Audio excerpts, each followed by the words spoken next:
Buenas, ¿cómo están? Bueno, en el video de hoy vamos a hablar sobre hermenéutica. ¿Por qué? Porque, ¿por qué no, no?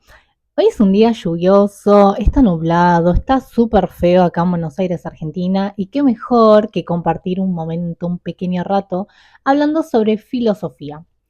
En este video lo que vamos a tratar de definir o explicar es qué es la hermenéutica y vamos a hacer una caracterización general, una definición general sobre el término hermenéutica, una breve historia de la hermenéutica a lo largo de distintos periodos históricos. Luego vamos a ver cómo lo concibieron algunos de los representantes más importantes de la hermenéutica. Vamos a ver el nexo entre hermenéutica y verdad. Y por último, también vamos a tratar algunos elementos que están presentes en el acto interpretativo. Así que nada, los invito a quedarse mirando este bello video de filosofía. Bueno, en primer lugar vamos a hablar sobre qué es la hermenéutica a grandes rasgos. En primer lugar vamos a resaltar dos palabritas que van a ser muy importantes a la hora de entender de qué estamos hablando cuando nos referimos a la hermenéutica. Se trata, por un lado, de una actividad interpretativa y, en segundo lugar, esa interpretación tiene que ver con el sentido. Entonces, la hermenéutica, a grandes rasgos, es una actividad interpretativa, sea de un discurso oral, pero principalmente de textos, ¿no? De libros, de textos escritos, que el objetivo que tiene es interpretar el sentido, qué es lo que nos quiere decir esa obra en particular de un autor en particular. En un primer momento, la hermenéutica estuvo muy ligada a la interpretación de textos sagrados o bíblicos, ¿no? Es como que hermenéutica es igual a interpretación de textos sagrados o bíblicos.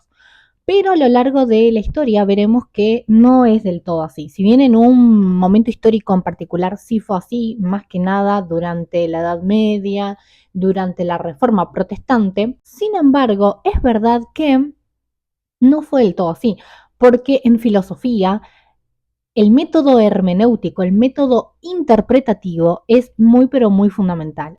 También en este binomio interpretación y sentido, también podemos agregar una tercera palabra que es la comprensión. Ahora, ¿qué es comprender? Comprender es deslindar el sentido que se encuentra oculto en un texto, es decir, desarmar el sentido que a primera vista no es tan evidente el significado de lo que el autor o los autores, la autora, la filósofa, el filósofo nos quiere decir. Y que por lo tanto, como no es evidente lo que nos quiere decir el autor, es un problema, porque si no puedo entender lo que dice el autor, entonces, ¿de qué estamos hablando? El trabajo del hermeneuta es un trabajo de interpretación y desvelamiento del sentido que se encuentra dentro de los textos. ¿Con qué fin? Con el fin de que sean más comprensibles para nosotros, el público.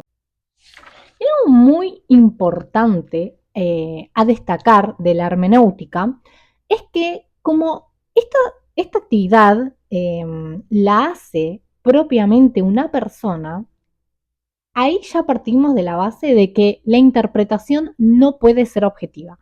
¿Por qué no puede ser objetiva?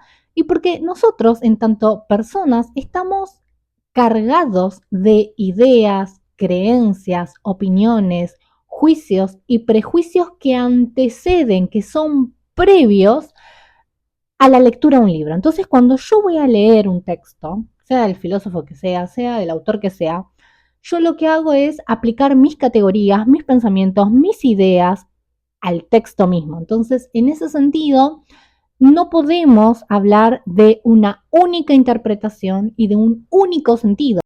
Hay tantas interpretaciones y sentidos como personas se dediquen a explorar el sentido y la interpretación de un texto. Y acá tenemos un problema muy grave, ¿no?, de la hermenéutica, que es el efecto espejo, el llamado efecto espejo. ¿Por qué? Porque cada vez que nos enfrentamos a un texto, lo que nosotros hacemos es vernos reflejados en él. Decimos lo que queremos que el texto diga, más no lo que el texto en sí dice. Bueno, ahora vamos a tratar precisamente sobre la historia, una muy pero muy breve historia sobre la hermenéutica, el término hermenéutica. En primer lugar, nos vamos a remitir al gran filósofo griego Aristóteles, que en su obra Organum tiene un apartado que se llama de la interpretación, en donde hay como un primigenio sentido de lo que luego será la hermenéutica. Sobre la interpretación, entonces, va a decir que precisamente este acto interpretativo es un instrumento para el recto y seguro pensar, como mediante el estudio del discurso. Pensemos que en la antigüedad tal vez la difusión de obras escritas era muchísimo más complejo que la oralidad. Era más fácil o más habitual que la información se transmita oralmente que por escrito. Por eso el discurso. Durante el Renacimiento y la época de la Reforma Protestante, la hermenéutica ya va a pasar a tratarse sobre la exégesis, sobre la interpretación de los textos bíblicos y también el estudio de la gramática, la lógica y la retórica. Algo muy importante a destacar sobre el protestantismo en particular y la hermenéutica, también ese binomio reforma protestante y hermenéutica, es que durante la reforma protestante lo que se estaba discutiendo, lo que estaba ahí en disputa, digamos, era la libre interpretación de las Sagradas Escrituras. Entonces, claramente, la hermenéutica iba a tener un rol fundamental. Tanto la definición en sí como la actividad de interpretación y deslindamiento del sentido, o el desarmado del sentido que se encuentra oculto en los textos, como las sucesivas interpretaciones que van a aparecer sobre la Biblia. Eso va a ser un gran problema para la religión en general. Es que se trataba, o lo que se intentaba, o lo que se decía que la hermenéutica hacía, era un estudio objetivo de los textos sagrados. Hoy en día, para mí, esto es una opinión personal, sabemos, o yo creo, que las interpretaciones, como dije en el punto anterior, están muy ligadas a las creencias de las personas. Es como muy difícil despojarte de ideas, creencias, prejuicios anteriores al encuentro con el texto. Es como muy difícil hacer eso. La hermenéutica también se trasladó al ámbito de la filología, es decir, el estudio de las culturas literarias de la Grecia clásica, porque hubo como una vuelta a los clásicos durante el Renacimiento. Entonces, para que la hermenéutica pueda efectuarse de manera precisa, lo que se necesita es, por un lado, el texto, ¿no? El análisis textual, el análisis interpretativo del texto, pero también es muy importante ahondar, investigar en el autor que escribe ese texto. ¿Por qué? Porque, y acá hay como dos interpretaciones distintas. Por un lado, la que yo entiendo que sigue la hermenéutica, es que cuando uno interpreta un texto, no puede despegarse del autor que lo escribió, porque el autor que lo escribió en un contexto particular, con un objetivo en específico, en un momento histórico también específico. Entonces, todo eso está volcado, se puede desandar mejor el sentido de la interpretación textual si unimos la interpretación del texto más el contexto y el pensamiento del autor o la autora que lo escribió. Pero también hay otras corrientes de pensamiento más actuales, las cuales dicen de que, y una es la de Roland Barthes con La muerte del autor, y es que en el momento en que el autor escribe el texto, eso queda sin autor, muere el autor. Es una metáfora la muerte del autor. ¿Por qué muere el autor? Y porque lo que se encuentra en el texto no vamos a tejer un sentido desde lo que el autor quiso decir, sino que el sentido lo vamos a ir construyendo nosotros, lectores, en tanto tenemos todo un bagaje cultural, educativo, de ideas, creencias. Todo eso lo vamos a volcar nosotros, lectores, en el texto. Y el autor habrá querido decir algo en algún momento o no. Y bueno, no podemos estar atados y sujetados a lo que el autor quiso decir. Bueno, ahora vamos a hablar sobre dos de los representantes más importantes de la hermenéutica, que contribuyeron al desarrollo de la hermenéutica.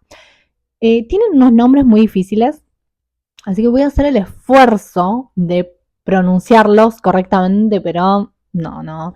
Lo mío es el inglés y hasta por ahí no más que eso con nombres raros, no. Igual bellísimos los nombres. Bueno, uno de ellos es Friedrich Schleiermacher y el otro es Wilhelm Dilthey. Hay estos nombres, esta pronunciación, nada, reprobada. Bueno, en el caso de Friedrich Schleiermacher, es muy importante para el desarrollo de la hermenéutica porque lo que hizo fue darle un giro pedagógico. Constituyó a la hermenéutica como una disciplina autónoma y una teoría pedagógica general de la interpretación. Y para eso se va a servir de dos principios básicos. Primero tiene que ver con un principio contextual, es decir, tiene que ver con la gramática y la lingüística que se encuentra dentro de los textos, dentro de las oraciones, dentro de las palabras o ese entramado de palabras, oraciones, párrafos que hacen a la unidad de un texto, pero también va a resaltar el aspecto psicológico. Y con aspecto psicológico, este filósofo lo que va a querer decir es que la hermenéutica se encarga también de desarmar el pensamiento del autor, como les decía en los apartados anteriores. Es muy importante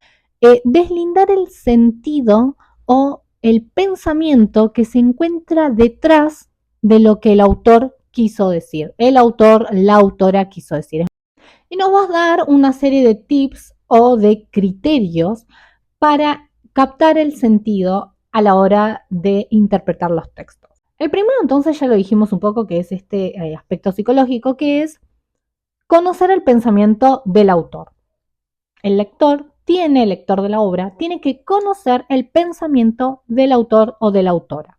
El segundo tip a considerar es que a la hora que nos enfrentamos a la interpretación de un texto, no podemos dejar de circunscribirlo, de situar ese texto en el momento histórico en que se escribió, es decir, ese horizonte histórico del texto es muy importante conocerlo porque si no nos estamos perdiendo de un gran bagaje de sentido, de significación a la hora de interpretar el texto.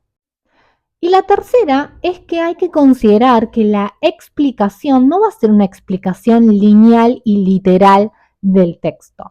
Y como dijimos en los apartados anteriores, se trata más bien de una polisemia, es decir, de una multiplicidad de sentidos a la hora de fijar precisamente la interpretación, decir qué es lo que quiso decir el autor. ¿Por qué? Porque los sentidos, lo que yo puedo llegar a interpretar de un texto, tal vez no concuerde con la interpretación de otros. Y en ese ida y vuelta mío con el otro, podemos enriquecer aún más el sentido de un texto en particular. Ahora de Dilthey, de Wilhelm Dilthey, esa pronunciación, la hermenéutica va a adquirir un nuevo sentido. ¿Por qué? Porque él la va a ligar al estudio de las ciencias humanas. Y sabemos que las ciencias humanas son complejas de aprender con H. Entonces, la hermenéutica va a tratar de descubrir el sentido de las cosas. Ahora ya estamos hablando de cosas, no solo de textos, sino también del mundo que nos rodea.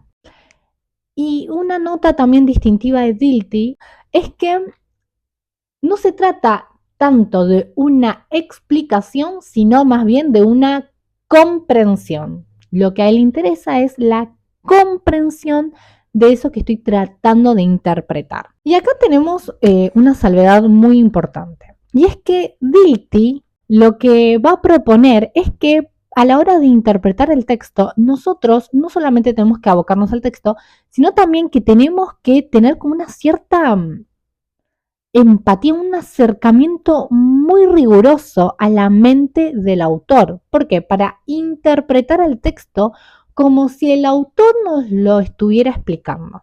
Por eso los intérpretes tienen que ponerse en el lugar del autor o de la autora, en el sentido de revivir el acto creador en tanto escrito, o sea, el autor que escribe. Pero el problema que nos plantea este filósofo en relación a la hermenéutica es que según él existe una sola interpretación. Y ya según todo lo que dijimos, eso no es cierto. En este anteúltimo apartado de este video sobre la hermenéutica, vamos a tratar sobre la hermenéutica y la pretensión de verdad. De la mano de un filósofo que tiene un nombre un poco raro también, que me cuesta pronunciar, pero es que es muy importante para la hermenéutica, que es Hans Georg Gadamer. A partir de ahora, Gadamer. Gadamer lo que va a hacer es rastrear, buscar la experiencia de la verdad. ¿Cómo? Bueno, a través de una interpretación que va a unir a través del lenguaje al mundo con nosotros los seres humanos. Es decir, la interpretación con esta pretensión de verdad sobre el mundo que nosotros en tanto humanos hagamos va a estar mediada a través del lenguaje. Y Gadamer va a resaltar que la hermenéutica o la interpretación, esta actividad interpretativa, tiene un aspecto ontológico. ¿Por qué? Porque se trata, para Gadamer, de comprender el modo de ser de la existencia como tal. Y va a hacer especial énfasis en el carácter dialógico, ¿no? ¿Por qué? Porque por esto que yo decía hace un rato, ¿no? De que mi interpretación y la interpretación de otra persona, puede ser distinta, pero cuando nosotros unimos estas interpretaciones y las ponemos en diálogo, va a surgir algo muchísimo más rico y mucho más fructífero que si estamos aislados cada uno en su lugar, ¿no? Y también otro aspecto que resalta Gadamer es el aspecto de entender el mundo, ¿no? El mundo en tanto que el devenir de cada uno de los textos está anclado sí o sí a una serie de tradiciones históricas, ¿no? Y que no podemos olvidarnos de ese trasfondo histórico, de ese trasfondo de la tradición, ¿no? Propia de las culturas, propia de las sociedades en donde cada uno de los textos se ve inmerso cuando surge, ¿no? Y también cuando nosotros lo interpretamos, porque cuando nosotros agarramos un texto de, no sé, el 1500 y tenemos muchos siglos de conocimiento acumulado que en ese 1500 no estaba. Entonces también eso, ¿no? Respetar esas tradiciones históricas. Por último, el último apartado de este video va a tratar sobre algunos elementos presentes en el acto interpretativo. El primero de ellos, el arte interpretativo se aprende a través de la lectura constante. El estudio y la lectura constante. Y es muy obvio, ¿no? O sea, nosotros no podemos fomentar, ejercitar este arte de la interpretación si no leemos. Es imposible. ¿Cómo nos vamos a acercar a un texto si no leemos? Y cómo también podemos aprender sin la lectura. Entonces, para poder llegar a interpretar de manera más eficaz, como venimos diciendo, se necesita preconocer, es decir, conocer previamente al autor de la obra, al autor o la obra, y también el tema. Otra cosa a considerar en esto de los elementos presentes en el acto de la interpretación es que el texto es algo autónomo, es independiente, más en línea con lo que plantea Barthes en La muerte del autor. Entonces, si bien la obra tiene un autor, en el momento en que eso se lanza al público, es autónomo y se constituye en una obra abierta en perpetuo movimiento. ¿Por qué? Porque constantemente va a ser leída, interpretada y reinterpretada por cada una de las personas que leen la obra. Es que el lector aprehende con H, me encanta decir aprehende con H. Es como que rastrea la esencia de la obra, es decir, la tesis más importante que plantea el autor o la autora de un libro o de un texto en particular.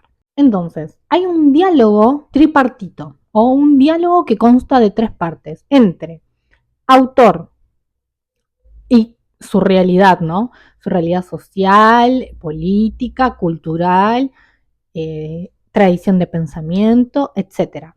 El contexto del intérprete, es decir, yo, en tanto hermeneuta o cualquiera que lee e interpreta un texto, y el texto mismo.